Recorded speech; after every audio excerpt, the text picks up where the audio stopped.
Last week, there was a letter that was signed in Israel. I spoke about it at length today in my Monday morning class. To understand the letter that was signed, perhaps I should share with you what happened. I think most of you read my book, or you saw my book at least. The first chapter of my book is all about how Sfaradim, we accepted all the rules of Rabbi Yosef Karo of ourselves. And what he says, right or left, we don't budge, we don't move, we follow Maran.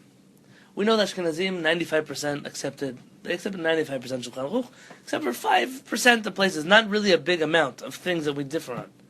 But as you name me things, not customs or foods or traditions, halachot, that we really disagree with Ashkenazim on or they disagree with us on, there's very few. And we're not talking about that many halachot. So most of the world follows Shulchan Aruch. The question is, how strictly did we follow Shulchan Aruch? What do you do with customs of communities that not necessarily contradicts? Maybe they do contradict, maybe they don't. In the Sephardic world, we pretty much unanimously accepted Maran. Rabbi Yosef Karo is our Maran. There are places, though, where certain Sephardic communities differ with the rulings of Maran. I want to give an insignificant example, not a significant one, because significant ones, they heat us up. An insignificant example.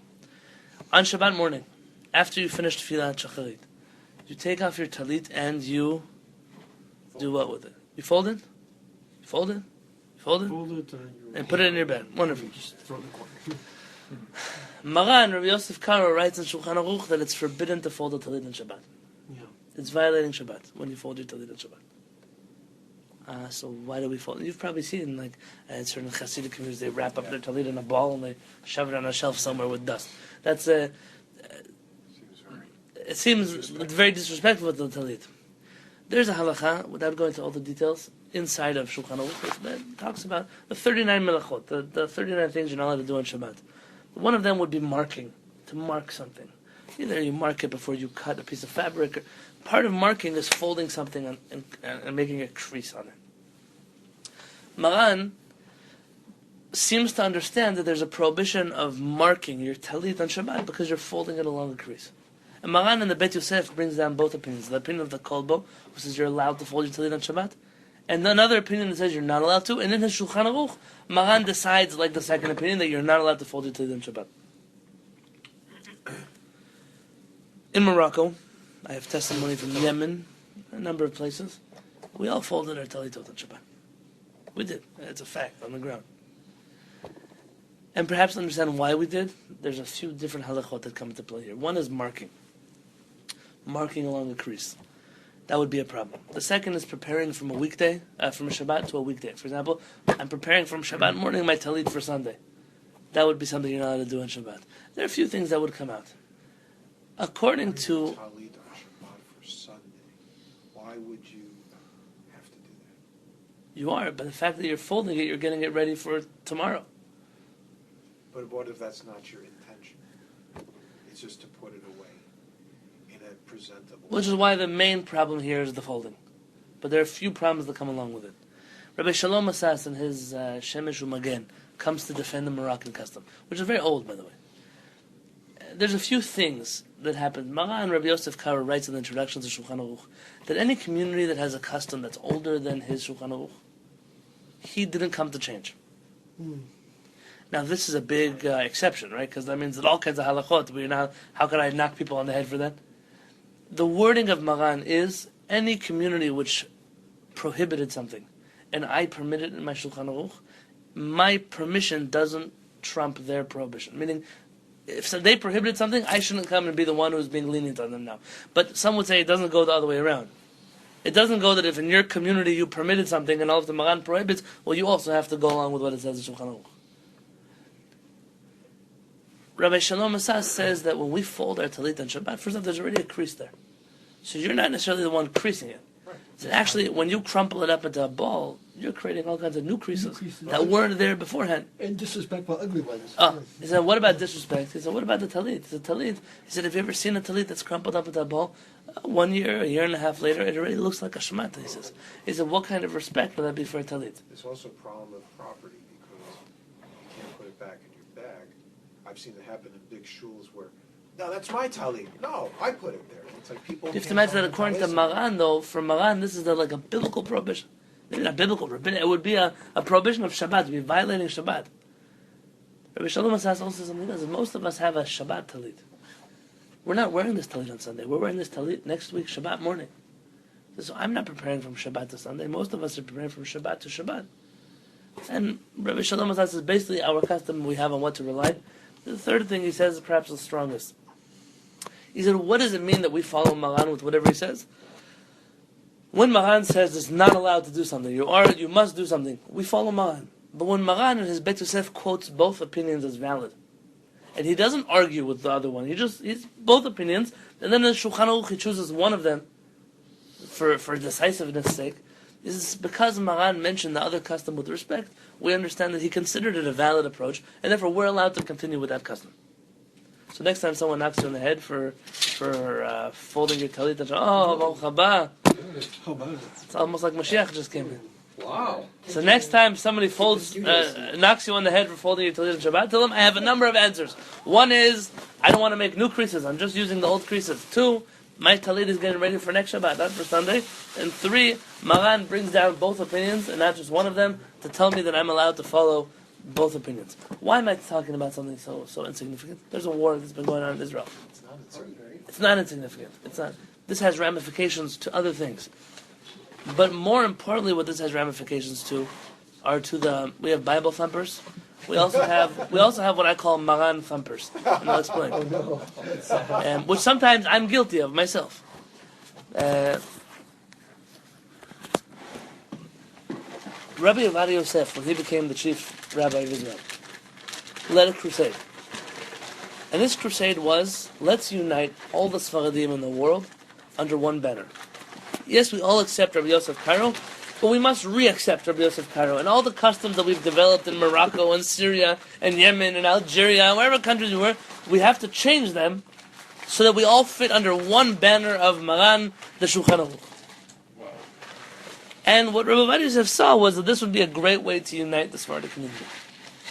It is, listen, I like some of my Iraqi customs, but I'll give it up for the team in order to be together, in order to be one unit. I know you like your Moroccan custom, but come on, you can't give up that one song during Tefillah. Give it up for the team, and we'll all be together on the same page.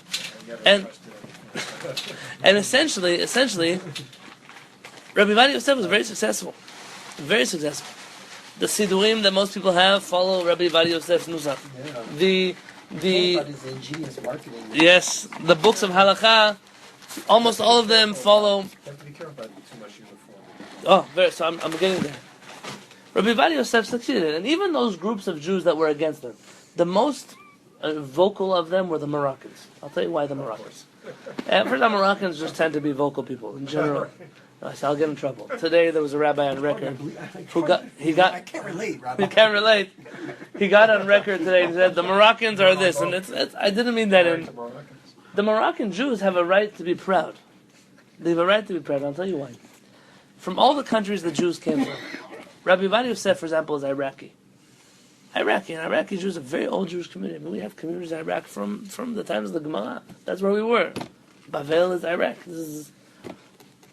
But at the end of the day, if you were to look at numbers of Jews that came from countries, most of the Sephardic chief rabbis in the last 60 years have been Iraqi, with the exception perhaps of one. Rabbi Shlomo Amar, who was previously the chief Sephardic rabbi of Israel. The rest have all been Iraqi. Talking about Rabbi Yitzchak Nisim, Rabbi Mordechai Eliyahu, Rabbi Yonatan Yosef, all these rabbis were Iraqi.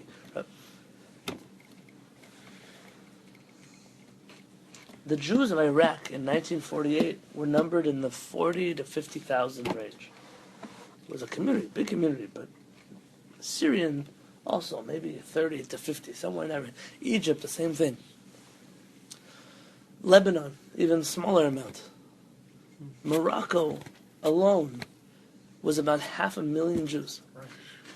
If you add Algeria and Tunisia, which are pretty much the same, those borders were never defined so much in the Jewish world, even though they would like to tell you, I'm not Algerian, I'm Moroccan, okay, we got it. Right. Yeah, but the rabbis traveled a lot in between each other. We call it mostly the North African Jews.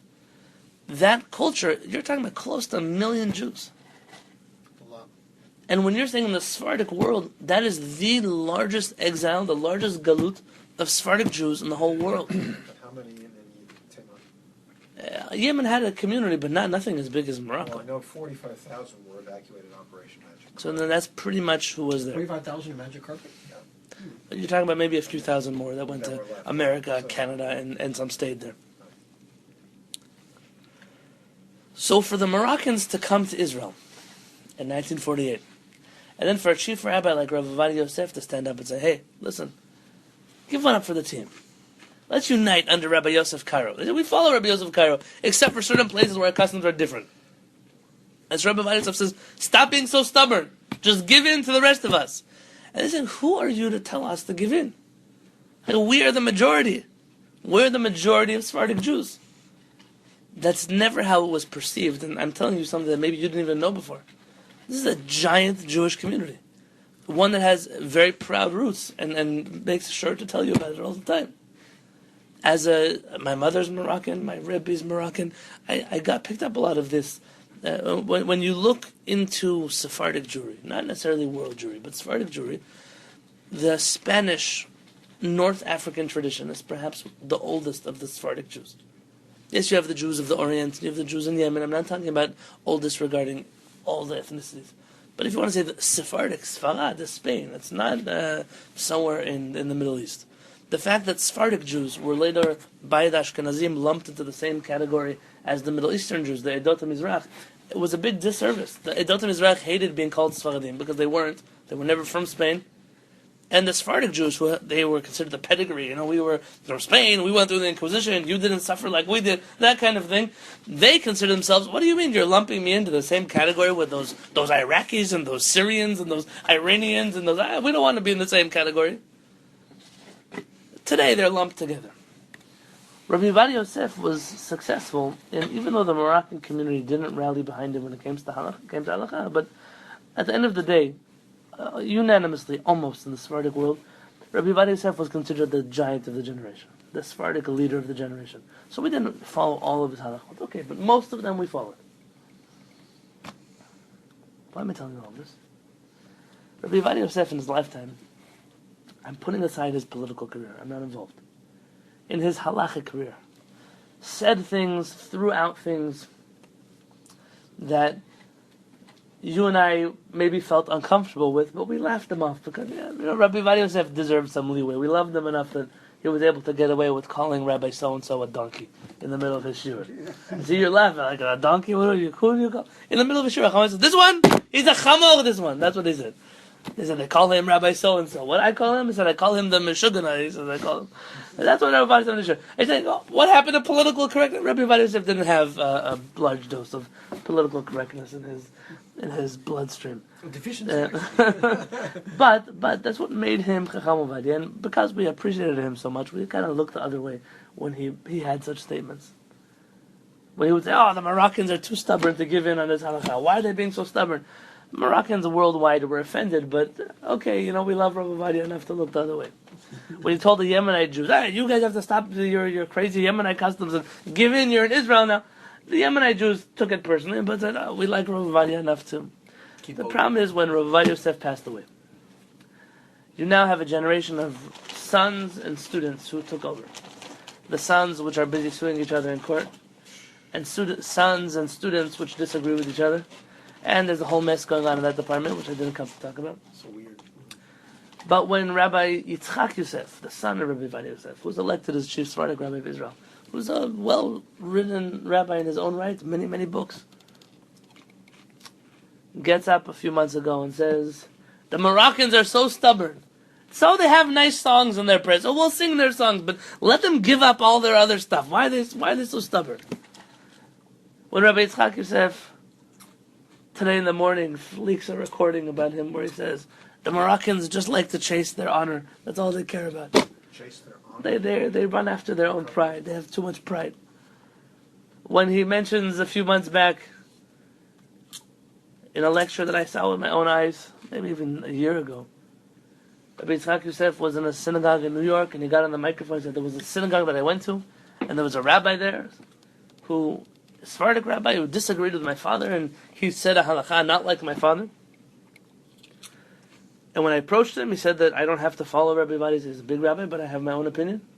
I went to the gabbis of the synagogue, and I said, fire that rabbi. Because who has the brazenness, the audacity to say that they know more than my father did? And he got the rabbi fired, and he was bragging about it in New York.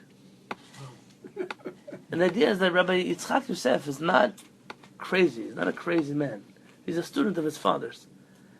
And he really believes that the best thing to do would be to unite under one supreme Sephardic rule that follows not just Rabbi Maran, Rabbi Yosef Karo, which we all agree on technically, but also all the customs, like folding your talit on Shabbat. Just give it up already. Maran said you're not allowed to do it. So why are you holding on to this custom? And things that are not as trivial as folding your talit on Shabbat. And until now, there's been this, we'll hold on to our thing, you do your thing. 10 days ago, This is fresh. some of the elders of the Moroccan community in Israel, about 20 rabbis maybe, from the elder Sephardic rabbis. Rabbi David Abu Tzara there? He's not a posek, so his name wouldn't appear here. Abu Tzara? No, he's a Mekubal. These are rabbis who are like halachic rabbis. Yeah. They signed a declaration, a proclamation on behalf of Moroccan Jewry, Wow. that whatever Rabbi Yosef Karo says, they accept. And the interpretations of Rabbi Vari Yosef are the approach to the Shulchan Aruch. And the only one who is the chief rabbi of the Sfaradim today is Rabbi Yitzchak Yosef. And that they bow down their heads to him, and whatever halachic decisions he makes, they accept as binding upon them and all of Moroccan Jewry. And when I look at something like this, first off, I'm happy to see that many rabbis sign the same thing. It's a nice thing to see. Hey, look, you united on something. That's great. There's all their special signatures, right? Like hexers. Yeah. It makes me. I have a few copies if you want to look at them. They're pretty elaborate things. We're going to have to get you one of those rabbis. I used to have one in Israel, but it says Jerusalem, so I can't. I mean, you're like Rabbi Halevy's. Oh, yeah, I had this. Even I have a stamp. Rabbi. It's in Chinese. It makes me sad that as a chief Sephardic rabbi actually needs people to sign a paper saying that they accept. I mean, it shows you what happened to the chief rabbinate. Well, I have plenty of time to think about this and examine it. Yeah. What makes me sad, though, I have to tell you what makes me sad. I don't mind if they say, hey, we agree with Rabbi Chaim Kanievsky, and we all became Ashkenazi. Like, I wouldn't mind either. What bothers me is that the world keeps spreading this message of conformity is what will bring us to unity. And this message at its root is mistaken. Oh, yeah. This idea of, you know what, we're just going to give up. We'll give up our customs. We'll give up our traditions. We'll give up our... the Moroccan rabbis always felt marginalized by Rabbi Ovadia Yosef, kind of like the Yemenite rabbis did, or whichever other rabbis did. But what happens is when the rabbis who are marginalized jump onto the mainstream bandwagon, what happens to rabbis like me? Who now, we're even the ones that we thought represented us just jumped ship. What it does, it's like a big... Yeah, you feel like, whoa, okay, now we're really alone over here. And I was like, I know it make a difference to me. I'm still going to do it. My rabbi didn't jump ship. I believe his son is signed on this letter, but I don't have proof. I don't know if it's the same Rabbi Elchanan parent. How do they benefit from signing on this letter? Oh, Dan, you brought up problems. Here's the problem. Most of these rabbis, if you look at the logos on their seals, work in some Sephardic chief rabbi capacity, which is under the auspices of the Sephardic chief rabbi of Israel, which is Rabbi Yitzchak Yosef. There's so many chief rabbis? Yeah, cities. Every city has a chief rabbi, which is under, most of the time, the political power of Shas, Rabbi Vari Yosef's political party. Basically, not signing such a letter could mean that in the next elections you're going to lose your job. And so, I don't want to be I'm not going to make this the conspiracy theory. I'm sure they actually meant what they wrote. But it could be that it was enough incentive for that to write their name on this letter. We're kind of buying favor in the eyes of the leader. But I don't really care what the Moroccan rabbis do right or don't write or do. They could do what they wish. What I do care about is this false notion that keeps being pushed back into our face over and over and over again. If you all just unite, conform, be the same, it's all going to be okay. Stop being different. Stop highlighting the differences. It's a mistake, and I'll tell you why it's a mistake. I told the ladies in the morning, my famous mashal. Imagine in San Diego, if we got all the Jewish communities, Orthodox, Reform, Conservative, Sephardic, Chabad, everybody, Reconstructionist, Renewal, Humanistic, we got everybody to some federation dinner. So guys, we're sick and tired of how disunited we are. Right? We want to be together. Let's build one central synagogue, the great synagogue of San Diego. We're all going to fundraise for it. We're going to build a beautiful sanctuary. It's going to have social halls. Everything Jewish is going to happen. It's going to be the headquarters of San Diego's Jewry. And everyone's fundraisers so excited. We're going to unite it finally after all these years. And then comes the first Friday night where we're going to have a Kabbalat Shabbat and a dinner. And comes time to pray. What siddur do you use? Which tunes do you pray with? Which rabbi is going to give the sermon? Which hechsher is the food going to be? Think about Pesach. All of a sudden, what's going to happen is that great project of unity is going to turn into World War III. And it's going to be the Migdal Bavel, the Tower of Bavel. And the shul is just going to split up into another 100 other shuls. And perhaps sometimes the best way for peace is to say, I will not conform to you, I'll respect you, but I need to have my space. I need to have my synagogue because this is how I like to pray. You have yours because that's how you like to be. And we'll join together. Anti-Semitic events, we'll be rallying together. They, protest Israel on the UCSD campus, so we'll send a delegation from each one of them. Well, there are things that we can do together. But not everything is done together, because sometimes trying to do things together is actually the worst damage you can accomplish. The Kehillat mentions that it's a great ideal for families to want to live together. It's like a son wants to live with his parents. But sometimes the mother-in-law and the daughter-in-law they don't agree with each other. They don't like each other so much. Says the Kehillat, sometimes you have to make a decision that, it would be great to be united and live together and do everything together, but practically it's not working. It's causing war at home. So the smart thing to do would be just to get up and leave. Move somewhere else and come back and visit. Because for those few day visits that you come by, it's not going to kill you. But a smart person would say the true unity is saying, I need my space, you need your space. We don't need to be the same. We have to be one, but not the same. And it's a big mistake that people are pushing on. From a political level to a religious level to a social level, people keep pushing this idea of you have to be the same. You have to. It's not true. It's the fever of it's not standardization. True. Absolutely. Absolutely. I feel too it's happening. It just cheap. It makes lowest common denominator. Fever of standardization. It's a mistake. It's a big mistake. And that's what this letter for me represents. It's a tragedy. I don't care really. The Moroccan rabbis went with the Iraqi rabbis. Good. Baruch Hashem, they should do something together. But the fact is that we decided that in order to be united, we had to give up on something. Sure, it's wrong. What it says? It says that they follow everything Rabbi Yitzchak Yosef says. Oh, that's what they agree on. Which is great. It's great. It's actually a binding thing in a way. A For them, contract. sure. Yeah, not a contract as much as a declaration.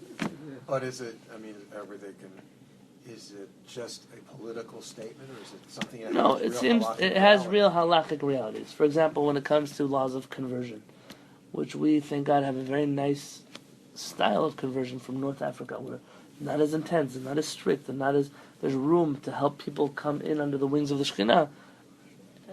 Rabbi Yonatan Yosef's family, not necessarily Rabbi Yonatan Yosef, didn't appreciate that and went to the opposite extreme along with the Lithuanian factions in Judaism. And this could mean that many of these rabbis would get up and invalidate such a thing, and these things would get problematic. And the older Sephardic communities have a much more Zionist history than the other communities, and we'll be giving that up as well, along with such a letter of conformity. And there's certain things that they're problematic. Did you read some of the handwriting on some of these, or some Yes. of these rabbis saying, like, I really agree with it, or Yeah, I agree with it, but, or are they Most of them are saying, I agree with it more than what it says above. more than what's Like if you look in the like, right, this is long overdue. Like, I would have been glad to have signed this 2 the years bottom ago. right, 10 years the ago. bottom right, I can't take credit for this. I'm The not big sure. long one? The big long one at the bottom right, it seems to be Rabbi Peretz's son. Now, Rabbi Peretz loves his sons very much. You should know that. But not all sons come out to be like their fathers. He's a big Torah scholar. Big. His name is Rabbi Elchanan Peretz. And Rabbi Peretz chose the name for my son Elchanan. And it turns out his oldest son is also Elchanan. So clearly that was an unbiased decision. He writes in here that I asked my grandfather, Rabbi Yosef Peretz. So that's the same father of Rabbi Peretz. Rabbi Peretz has a few brothers though, so this could be a son of another brother. So I asked my father, Rabbi Yosef Peretz, and of course we follow the Shulchan Aruch, and Rabbi Yvad Yosef is such a great rabbi. And he says here, and even in my father's home, but he doesn't say who, just my father's shlita, you should live and be well. We also follow Rabbi Yosef Karo all along the way, and the one who continues this style is the chief rabbi today, Rabbi Yitzchak Yosef, signed Rabbi Elchanan Peretz. This is the same Rabbi Elchanan Peretz who, when Rabbi Peretz came to speak in the shul in Bet Shemesh about Israel, how good it is that we live in Israel, how great it is that we have our own state, when Rabbi Peretz got down from the bima, Yitzchak told him, Father, you're too Zionist.